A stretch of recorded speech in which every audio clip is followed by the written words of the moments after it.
everyone, welcome back to my channel. My name is Ashley and I like to talk about books, and today I'm going to be talking about all the books I read in the month of January.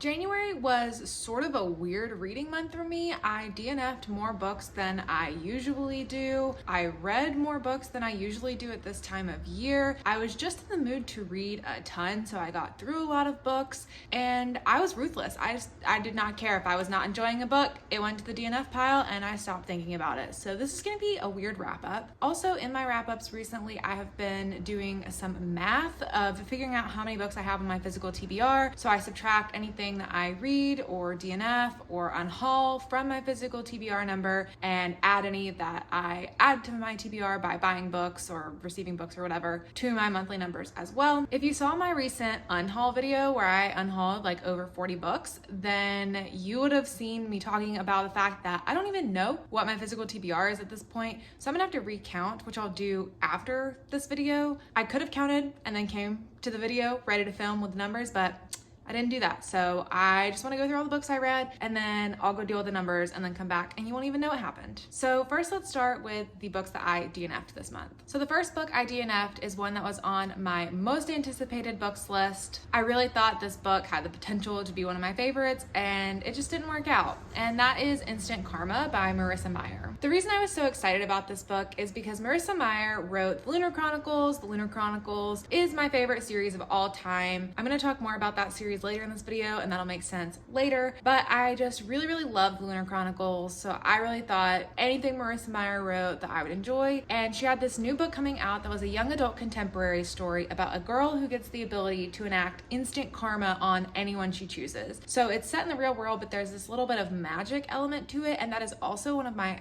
favorite things in books. I love it when it is just a normal real world, but there is just someone who one day gets this magical ability that they don't really understand. The whole hook of this book is that she gets the ability to enact this instant karma on anyone, except it's not working on her arch nemesis, this guy that is like her science partner in school, and it was going to be a love story, I guess. I read like half of this book. I got about 50% through. I was reading it physically and listening on audiobook, and usually if I'm not enjoying a book, I can listen to the audiobook at 2 times speed or 2.25 or 2.5 and just fly through it and just figure out what happens, listen to it in the background, and then be like, okay, whatever, I just didn't really like that book, but at least I finished it. This, I couldn't do that for. I felt like this was not at all what it was advertised as. The whole magic element of the instant karma, at least to the point that I got to in this book, is not really like a magic ability that she gets and understands and like uses and wields. It's more of just like these coincidences keep happening where she sees people doing something bad and she's like, that's annoying, they're doing something bad, I wish they were punished for it, and then like something happens to them. So it was not like a magic power. I mean, I guess it was, but it really just was more of like these coincidences kept happening and yet nothing was happening to this guy. And I just felt like this book was moving so slowly. The first 100 pages could probably be cut from the book into like 5 pages and the story would have just gotten going a lot faster. I did not care about these characters. It didn't feel like anything cool was happening and it was such a letdown. So yeah, I just decided to DNF it. It is a shame because I got this brand new hardcover book because I was so excited for it and I really thought it was gonna be a favorite, but oh well. The next book I DNF'd also really surprised me. I thought I was really going to enjoy this book as well, and that is Greenglass House by Kate Milford. This is a middle grade story about this boy who lives at this hotel where smugglers come to stay at this hotel, and it's his Christmas break from school, and usually no one comes to the hotel, so he thinks he's gonna have some time with his adoptive parents to just hang out and chill and relax. But then all of these mysterious people start arriving, and then he uncovers a map and a notebook, and there's like this mystery he's set on. He's trying to figure out why these people came to the hotel, what's going on with them. And yeah, that's pretty much the story. It was fine. I read about half of this one as well, a little less than half, and it was just so slow. It was just very slow and so long, and I feel like this book could have been much shorter. There's also like a Dungeons and Dragons element to this, I guess, where he's doing like role playing with this girl and they have these like secret code names as they're trying to solve the mystery, and that just wasn't really interesting me. I also was listening to this on audiobook and I tried to push through, but I just was really uninterested in the story. It just didn't work for me. I just thought it was going to be more cozy, and I just didn't get the intrigue for this story. So I just think I'm gonna put this down. I don't think I'm gonna force myself to push through it. And then the third book I DNF'd is kind of not technically a DNF, but also, I mean, kind of, because I didn't read the whole thing.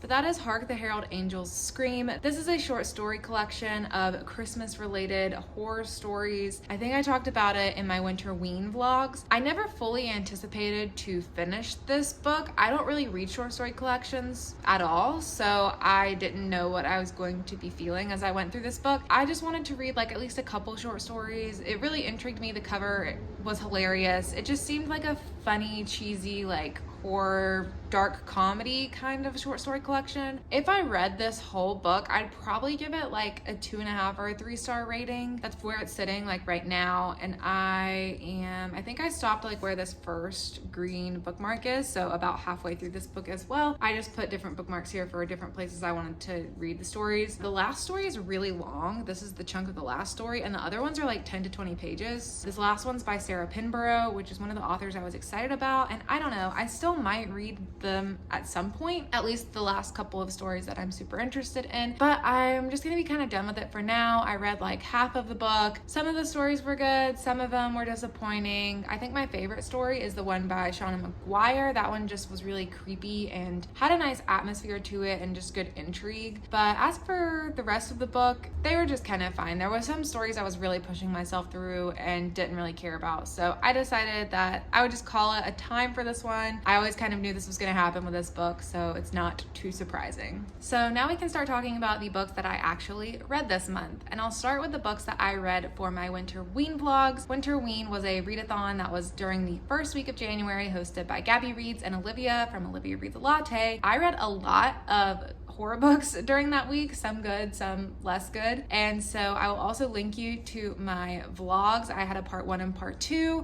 I'll link those down below in the description box and up above, so you can check those out if you want to hear more about any of these books, but I will quickly go over each of them. So I read The Haunting of Hill House by Shirley Jackson for the Winter Ween readathon, and this is a classic horror book. You've probably seen the show on Netflix, or at least have heard of it. I'm sure you've heard of Shirley Jackson if you're interested in horror at all. And so this was always just kind of like a bucket list read for me since I've been getting more into horror reading. I really want to read some of those classics, and this ended up being a 3-star read for me. It was fine. It wasn't anything special. It wasn't bad. It just wasn't great. I also read Night of the Mannequins by Stephen Graham Jones. This is a very short novella about a mannequin coming to life, and it's a slasher story, and it is surprisingly psychological, and this book just really surprised me. It is one of my new favorite horror books. I gave it 5 stars. I love it a lot, and I talk a lot about why I love it in the vlog, so go check those out if you want to hear more about this. I also read Tender is the Flesh. This is a horror story about a world where we can't eat animals anymore because the government says that there is a virus going through these animals and they are not safe to eat anymore, and so slowly and steadily, gradually, the world turns to processing and eating human meat.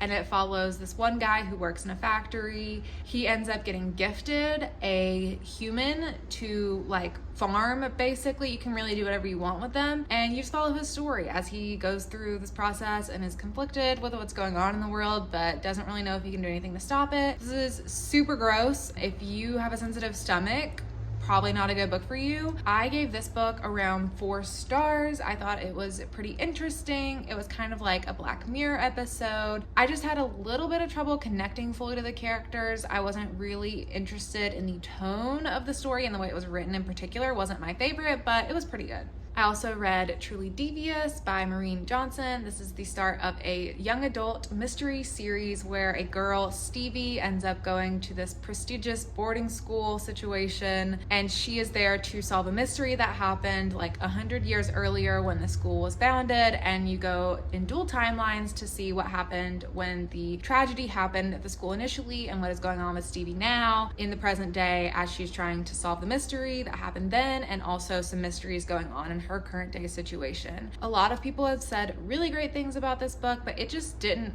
work for me. I was not super interested in the story. It didn't have the atmosphere that I was looking for. I expected it to have a more dark academia vibe, and I ended up giving it just about 3 stars. I was pretty unsatisfied with the ending. It didn't feel like anything was solved, and I know it's a series, but I was expecting to have like at least a little bit of one mystery solved, and nothing was. I've been debating if I was going to continue on in the series, and I got the second book, The Vanishing Stair, on Libby, and I have yet to listen to it. So I don't think I'm going to be continuing, at least not right now. Maybe in the future I'll listen to the second book on audiobook, but definitely not a series that I am interested in right now. And then I read Split Tooth, which is a very interesting book that is very hard to explain. It is written in part prose and part poetry, and it follows a teenage girl finding out a lot of things about her life. I really have no idea how to describe this story. I don't really know how I did it before, but I somehow described it earlier. But it was just very, very bizarre, surreal, not what I was expecting at all, very abstract, and I have not been able to pinpoint a rating on it because I just feel like I didn't understand this book. I felt like it was above me, and I didn't take the time to really slowly read this and read other resources to understand the impact of what I was reading. So I have decided not to rate this book for that reason, but I do talk a little bit more about it in my Winterween vlogs, so you can go check those out to hear more. So those were all the books I read for Winterween. I also mentioned these 2 books in my Winterween vlogs, The Wrong Family by Tarryn Fisher and The Wife Upstairs by Rachel Hawkins, because I was also wanting to read these books. I think I started this one right at the end of Winterween as well, so I'll go ahead and tell you about them now that I have actually read them. So I'll start with The Wife Upstairs by Rachel Hawkins. This is a Southern Gothic Jane Eyre retelling where this woman Jane becomes a dog walker in this rich community, and she's sort of a grifter. She's just like stealing jewelry from the people that she's walking these dogs for. She has a mysterious past. You know, she's going under a fake identity. You don't really know what happened to her in the past, but she's obviously escaping her life and coming to take advantage of these rich people.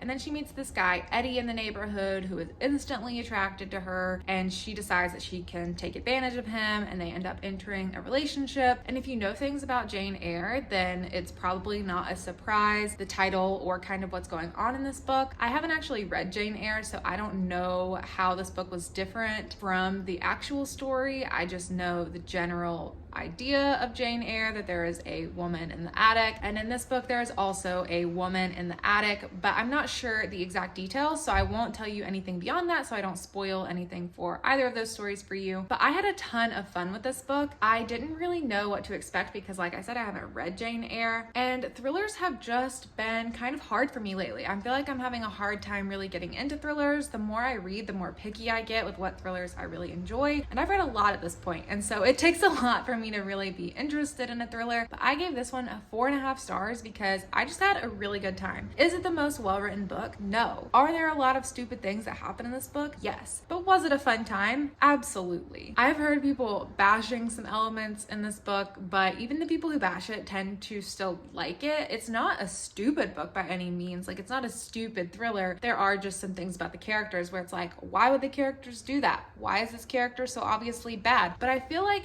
everything that happens in this book, as a reader, you're clued in on, and it's not like it's trying to convince you of anything else. Like, you know, Jane is not an authentic person. You know, she is not actually falling in love with this man. She's just trying to take advantage of him. You know that Eddie is going to be flawed, and he's not supposed to be a perfect man, and he's not supposed to be a great love interest, and their relationship isn't supposed to make a lot of sense. So I just thought this was a ton of fun. It was twisty, it was fast-paced, it was just overall a really good time. So I would highly recommend this one. Although I will say, like I said, haven't read Jane Eyre, so maybe you think things are predictable, maybe you think things are too similar or not. I don't really have an opinion on that since I haven't read that one. Now let's talk about The Wrong Family by Tarryn Fisher. So I actually debated making a reading vlog entirely devoted to this book just to kind of see how it was. I think I talked about this book in my most anticipated book releases for December of last year, and then I was saying how I was very interested in this one because Tarryn Fisher released The Wives last year, and it got a lot of hate and a lot of backlash because it did certain things in thrillers that we as readers do not like to see. And so I was very interested if this was going to be a redemption kind of good book from Tarryn Fisher where she saw a lot of that criticism and really worked to improve on those sort of things, or if it was going to just kind of be another train wreck. I will say, I think this book is less problematic, but I still didn't really like it. I ended up only giving this book 2 stars. There are things that I liked about it. I think it had potential, but in the end, I was pretty bored, uninterested, and ready to just get to the end to figure out what was going on in this story. So The Wrong Family is about a woman named Juno who is a retired therapist who gets a diagnosis that her life is going to be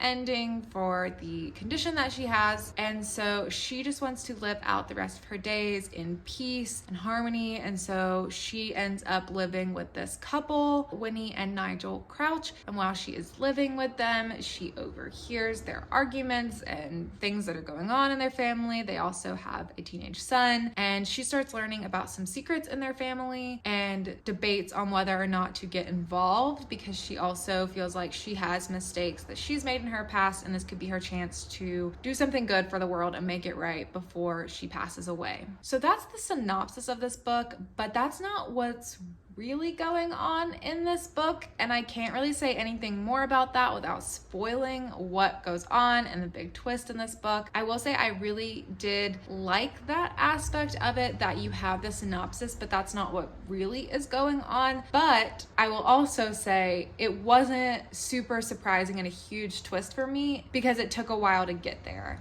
So I think, if I'm remembering correctly, it was about 50 pages in that you find out what's really going on in this story, and I felt like I already knew. Like, I felt like because of the way it was written, it was fairly obvious what was going on. I feel like the only way I'm going to be able to talk about this book and make sense is if I do spoilers. So I'm gonna go ahead and just put the spoilers bar up and talk the spoilery parts of this book for a bit, and then I will still wrap up my thoughts on it so you can just skip to where you don't see the spoiler bar anymore. So what's really going on in this book is that Juno ends up sneaking into their house and is living in their closet and then in their crawl space beneath their house. So she is a homeless woman. She has gotten herself in a pretty poor situation in life. She was a therapist and she ended up doing something, I don't even remember what happened, but she did something illegal that you can't do as a therapist and ended up losing her job. And then her husband left her, and he had 2 kids who she was pretty much raising as hers. And so then he took those away, and then she was distraught and she ended up moving to Seattle, and she's homeless and she's been living in the park. And then she sees this family in the park. She follows them and ends up sneaking into their house while they're working on a renovation to add like an extra room onto their house. And so you're kind of tricked in the beginning to think that she's living in that extra room and that everyone knows about it, but it's just pretty obvious from the way you're reading from the characters, and you feel like you're really distant from the characters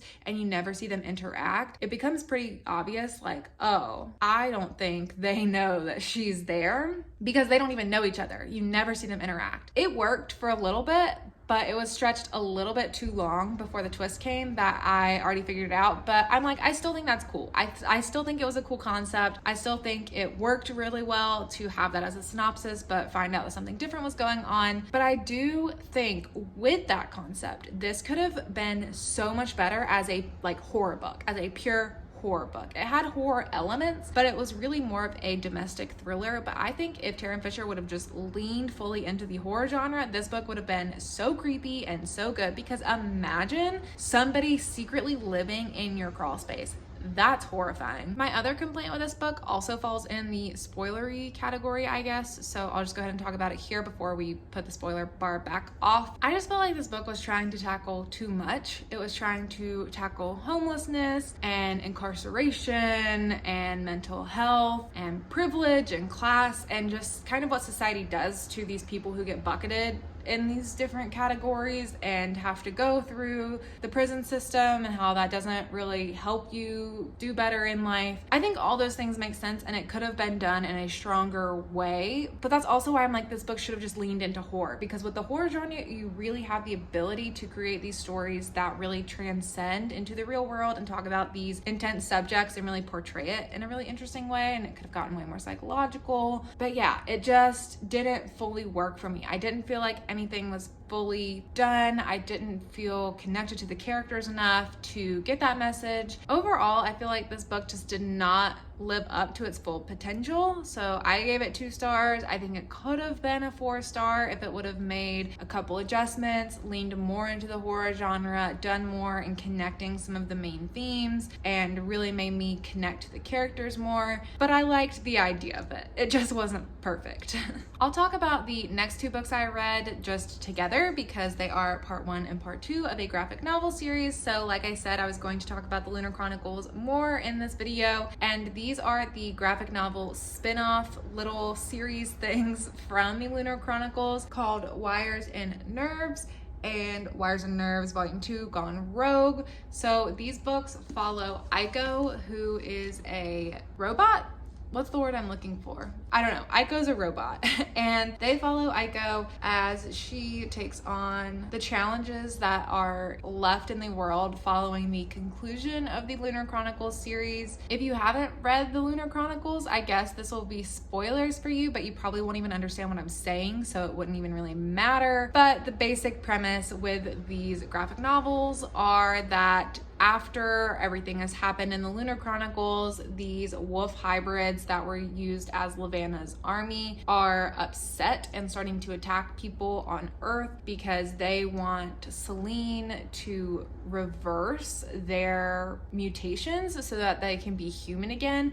But Selene doesn't have that ability, but they don't believe that she doesn't. And so they start revolting in society. Aiko fights to stop them. The whole gang gets together to stop them. And then part 2 picks up after some things start to go wrong in part 1. And you can see part 2 is obviously also a little bit longer. But I really enjoyed these a lot. I gave them both 5 stars. They have this really nice blue art style in them. I really like at the start of chapters where they have this like star page. I think that's so pretty. But yeah, I just have such an attachment to the Lunar Chronicles, and I really enjoyed getting to be with these characters again. I have not read the Lunar Chronicles since I was in high school, so it has been many a years, and it was so nice just to jump back into their world. It really makes me want to reread the Lunar Chronicles. I just had a really, really good time with them. So if you like the Lunar Chronicles and you just miss it and you just want a little bit more, this is a really good way to do it because it's just a really quick graphic novel story. You still get a ton of world building in these. You get all of the characters you love in these. It is just pretty perfect. I have 3 more books that I read in this month. I don't really know how to categorize them, so we'll just talk about each of them as just the other books that I read this month. The most recent one is The Girls I've Been by Tess Sharpe. I just finished this book yesterday, so it is very, very fresh. So this is a story about a girl who grew up with a con artist mother, and so she has had many different identities in her life, hence the title The Girls I've Been. And so she has many, many secrets in her past. And when the book starts, you start the day after an incident has happened where she has this girlfriend now, Iris, and she also has a best friend, this guy Wes, and I guess they're all 3 of them were friends this whole time. Our main girl, Nora, was dating Wes for a while, but then the relationship didn't work out and they're still best friends. And then basically Nora starts secretly dating Iris, and the night before, Wes found out that they've been lying to him and they've been secretly dating, and he's like, I just don't know why you wouldn't tell me that. And so there's a lot of tension between them, but they were all working at this fundraiser, and so now they have to go to the bank to give the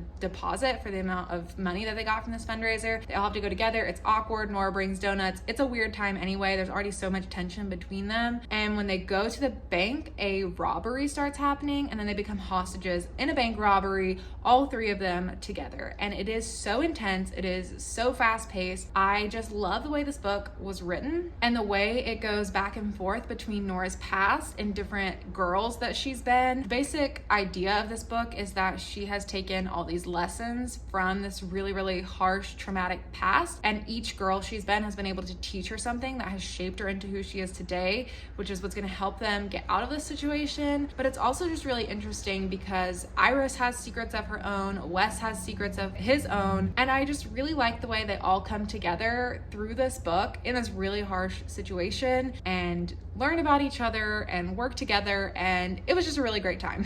This book literally just came out this week, so if you haven't read it yet, that's not surprising. It is very new, but I would recommend that you pick it up. I ended up giving it 4 stars. There's really not a reason it wasn't a 5-star for me. It just like didn't feel like a 5-star, it just felt like a 4-star. But yeah, I really, really love it. I would highly recommend it. It was a really fun time. It was emotional. There were dark subjects talked about. There was endometriosis representation. It was just great. Next, I'll talk about Winter Counts. This is a crime thriller story that is set on an Indian reservation where someone has brought in drugs into the community, and you have this one guy who is like the local law enforcer, but he is not a cop, who is set on the investigation to figure out who's brought the drugs to the community and why, and it gets really personal for him when his nephew is personally affected and overdoses on the drugs. This was a pretty good time. It was not a book I was expecting to love. I don't know why, but like when a book has drugs and crime and is more gritty, I usually don't love that. This book has been like recommended for fans of Breaking Bad, and I am not a fan of Breaking Bad, so that's just not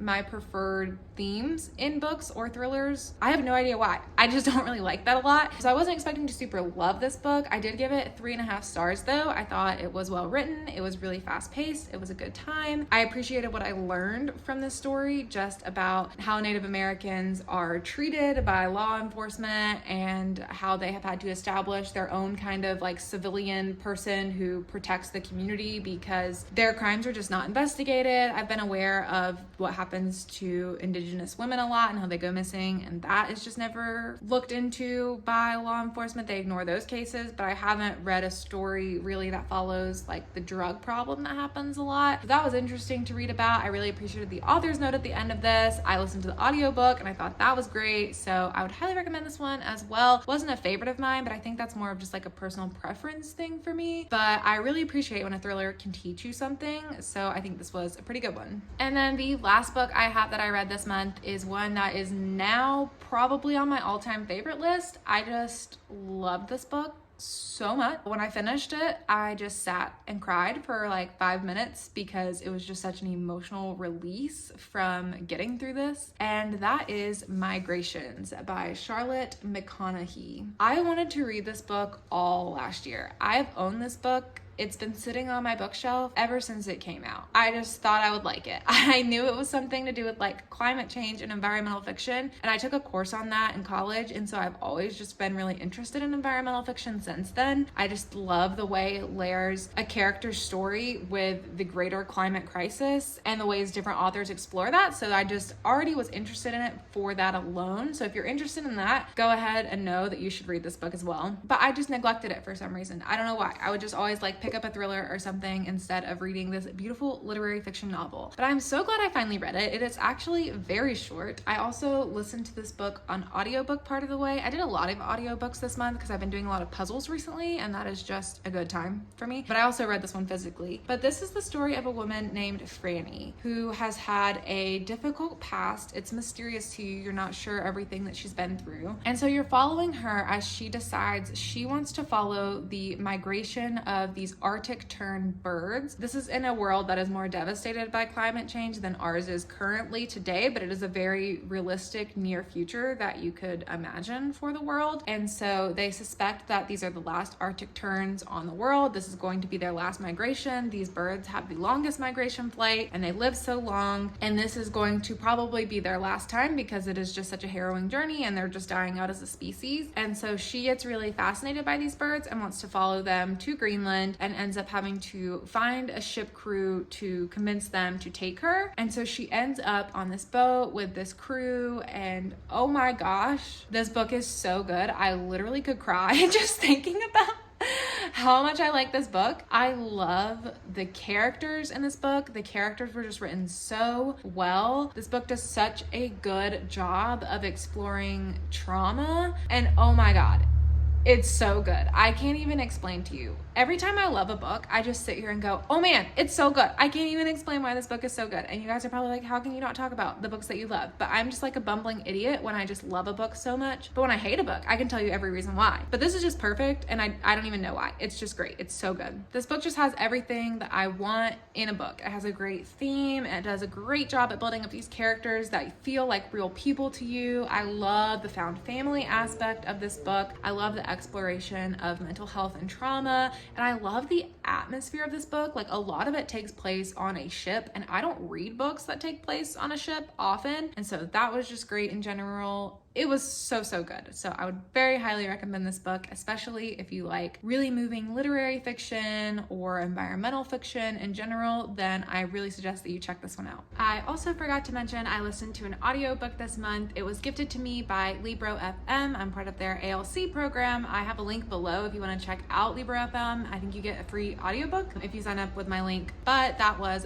Black Buck. This is a new book that just came out, and it is about a black salesman in New York City. When we first start, our main character is not doing a ton with his life. He's living with his mom, he's working at Starbucks, but he's kind of content with that. But then this rich man ends up coming in, and he ends up getting thrown into the world of sales in New York City, and it is a satire, a dark, humorous comedy. I had a pretty good time with this story. I really liked the audiobook. I thought the narration was very well done. It made it very engaging for the story, but it was also a little bit stressful because it is a very stressful work environment. It is very toxic culture. He's getting screamed at a lot, and the narrator is screaming. But I thought this book did a very good job of portraying some toxic workplace culture that can go on in the sales world. It was funny at times. I will say there was the use of the R slur more than necessary. I don't think it needed to be used at all. So that may be another reason you might not want to listen to the audiobook if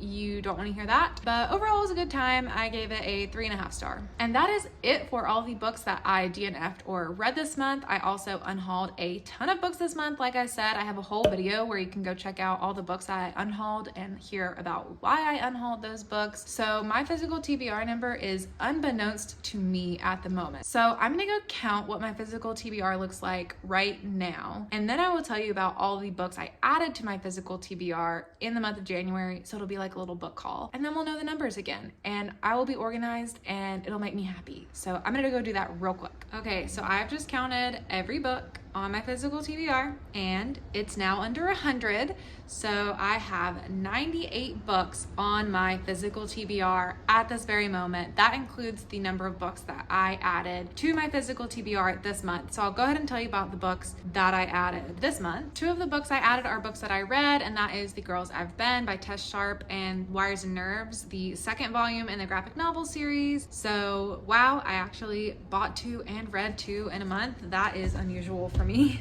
And then I received Winter's Orbit by Everina Maxwell. This was the Illumicrate book for this month. Beautiful sprayed edges, nice little front thing. I know nothing about this book. I just heard it's a space opera, and I think it has a male-male romance. But yeah, I probably won't read this for a while. This one's one that'll probably be sitting around for a bit because space stuff isn't my jam. But yeah, it was the Illumicrate book, so I will give it a chance at some point. I might wait for some other reviewers to see what they say. I also got A Lat's Away by Darcy Littlebadger, and I have started reading this book, so I'm currently about 50 to 75 pages in it. This is a young adult story about a girl who can raise spirits. So she has like her ghost dog Kirby, and her cousin gets murdered, and she's set off on the mystery of that. I'm really enjoying it so far. I'm sure you'll hear more about it in my next wrap up. Then I got The Prophets by Robert Jones Jr. This is a historical story about, I think, 2 men who are slaves who end up falling in love. I have not read a ton about it because it just sounded so amazing, and so I just want to have the whole experience to myself, but I've only heard such incredible things about this, so I want to definitely get to this in February as well. And then the last book I got has been on my radar for a while, and that is Things in Jars by Jess Kidd. This is some kind of fantasy novel. I have had it on my radar for a long time, like I said, but I just read the synopsis for the first time in the past month, and it's set in Victorian London, and it's a mystery, and it's fantasy, and it just sounded so good, so I had to get this one. So that is it for all of the books that I DNF'd or read in January and the books that I added to my TBR. So like I said, current TBR number at 98. We are under that 100 mark. Let's keep it there, and my next goal is to get it down to about 50. So that's going to include lots of reading, lots of ruthless DNFing, and another round of unhauls, probably to just accept which books I'm never going to have the time to get to. As for my my highlights for the month, I would definitely highly recommend these 3 books as my top favorites. So like I said, Migrations, really, really good literary environmental fiction, so amazing, great characters, great atmosphere, 10 out of 10, great time. Night of the Mannequins by Stephen Graham Jones. If you're a horror lover, this is just so fun. Please go in not knowing a ton of information about the plot. It'll be a great adventure. And then The Girls I've Been by Tess Sharpe. Really fun YA thriller, super fast paced, super dark topics, done super well. Great time overall. But that is it for me. Thank you so much for watching, and I'll see you guys in my next video. Bye.